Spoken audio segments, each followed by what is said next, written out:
হাসিনা যদি ফিরে আসে কোনো দিনও, আল্লাহ না করুক, তাহলে আমরা যারা জুলাই যোদ্ধা আছি আমাদের গেজেট দেখে দেখে ঠিকানা বের করবে এবং পরবর্তীতে ফাঁসি বা ক্রস ফায়ার দেবে, বা তাদের সন্ত্রাসী বাহিনী আছে ছাত্রলীগ, যুবলীগ, আওয়ামী লীগ, এদের দিয়ে প্রকাশ্য দিবালোকে আমাদের মেরে ফেলবে। জুলাই সনদ আমাদের নিরাপত্তার জন্য 100% গুরুত্বপূর্ণ এবং এটি না হলে আওয়ামী সন্ত্রাসীদের ফিরে আসার সম্ভাবনা রয়েছে।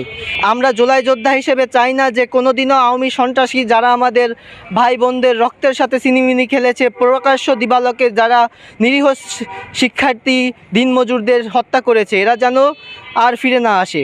এবং যারা অন্যান্য সময়ে আল্লামা দেলোয়ার হোসেন সাঈদীর জানাজাও তারা ঠিকমতো হতে দেয়নি, সেখানেও তারা হামলা করেছে।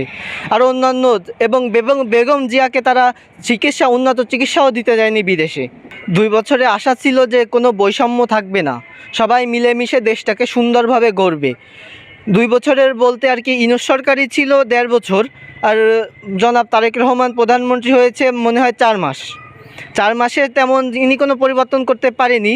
এটা তাহলে শহীদ এবং আহতদের রক্তের সাথে সম্পূর্ণ গাদ্দারি করা হবে, কারণ তারা যেই উদ্দেশ্যে জীবন দিয়েছিল সেটা যদি বৃথা হয় তাহলে তো আর করার কিছু নাই, তাহলে তো পুরোনায় আবার সে আন্দোলনের মতোই রূপ নেবে। আমি 24 জুলাই আন্দোলনে বাগেরহাটে বৈষম্য বিরোধী ছাত্র আন্দোলনের সাথে একত্রতা পোষণ করে 4 আগস্ট বাগেরহাট কোর্ট চত্বরের সামনে গুরুতর আহত হই। তখন আমাকে ছাত্রলীগের সন্ত্রাসী বাহিনীরা রামদা, চাপাতি, হকিস্টিক, পাইপ এবং আরও অন্যান্য সরঞ্জাম দিয়ে তারা আমাকে কুপিয়ে হত্যার উদ্দেশ্যে আক্রমণ করে। এবং আমি দুঃখের সাথে বলতে হচ্ছে যে জুলাই যোদ্ধাদের নিয়ে যে ক্যাটাগরি করা হয়েছে সেখানে আমাকে সিতে দেওয়া হয়েছে, আর সি হচ্ছে সাধারণ আহত হিসেবে আমরা জানি, কিন্তু আমার বর্তমান শারীরিক অবস্থা খুবই গুরুতর। আমি বসতে পারি না, শুতে পারি না, দাঁড়াতে পারি না, বেশিক্ষণ কোনো কাজ করতে পারি না। আমি আন্দোলনের পরবর্তীতে আমার পরীক্ষা দেওয়ার কথা ছিল 25 সালে, কিন্তু সেটা আমি দিতে পারিনি এবং চিরতরের জন্য আমার শিক্ষা বন্ধ হয়ে গেছে।